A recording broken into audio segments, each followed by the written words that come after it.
इसी के साथ राधानपुर ताम्रलेख से ज्ञात होता है कि ध्रुव ने पल्लव शासक को भयभीत किया और उससे हाथी लिए।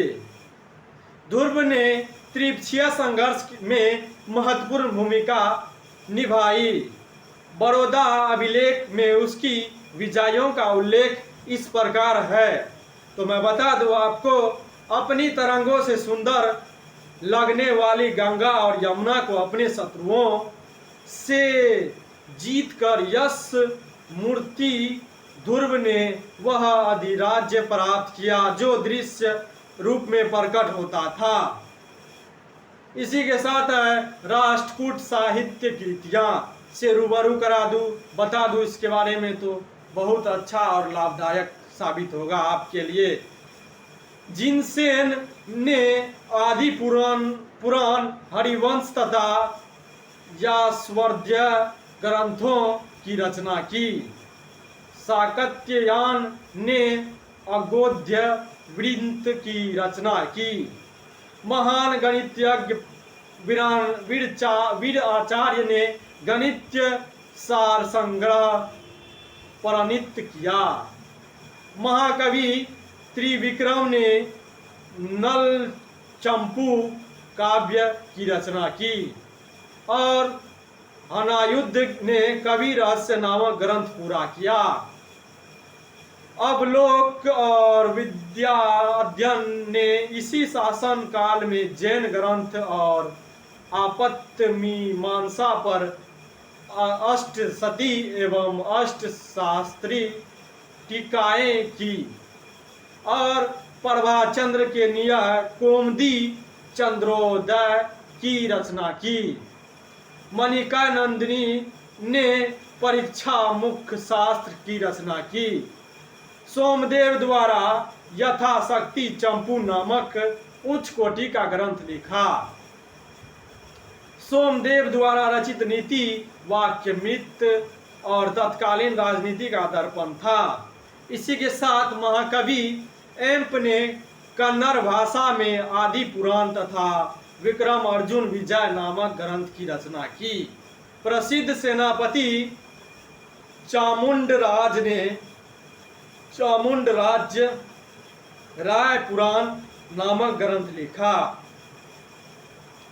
महाकवि रन्नन ने गद्दा युद्ध और अजित पुराण जैसे श्रेष्ठ ग्रंथों की रचना की।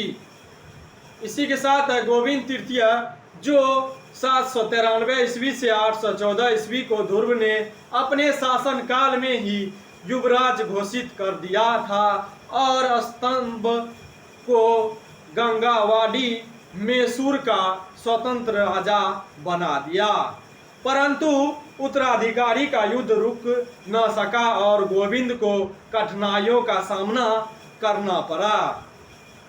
सज्जन ताम्रपत्र से ज्ञात होता है कि गोविंद ने नागभट्ट के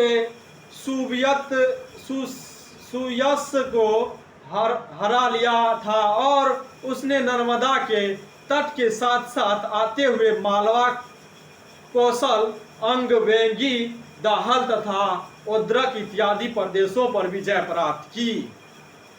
गोविंद तृतीय के विरुद्ध दक्षिण भारत में पल्लव, केरल, पांड्य तथा गंगा आदि शासकों ने संघ बनाया, जिसे 802 से 803 ईस्वी में गोविंद ने परास्त किया। गोविंद तृतीय ने श्रीलंका पर भी आधिपत्य स्थापित किया। अमोघ वर्ष प्रथम ने 814 से 878 ईस्वी का असली नाम सर्व था। प्रारंभ में कर्क उसका संरक्षक नियुक्त किया गया। अमोघ वर्ष के शासन काल में गंगवारी ने स्वतंत्रता घोषित कर दी और अमोघ वर्ष ने अपनी पुत्री का विवाह गंगवारी मैसूर के राजकुमार के साथ करके पुनः मित्रता स्थापित कर ली। इसी के साथ वेंगी की शासक विक्रम आदित्य ने अमोघ वर्ष को पराजित किया और उसने राज्य छोड़कर भागना शुरू कर दिया, जो 821 ईस्वी में अमोघ वर्ष ने पुनः राज्य पर अधिकार कर लिया और 860 ईस्वी में वेंगीस से बदला लिया। शिरूर अभिलेख से ज्ञात होता है कि अंग वंग मगध तथा मालवा के राजाओं को अधीन किया। अमोघवर्ष ने मान्यखेत नगर को अपनी राजधानी बनाया। अमोघवर्ष जैन मतावलंबी था।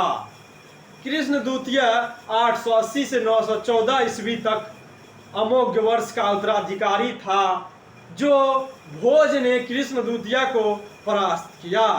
कृष्ण द्वितीय जैन मतावलंबी था। कृष्ण द्वितीय के बाद उसका प्रपौत्र इंद्र तृतीय 914 से 928 ईस्वी तक राजा बना।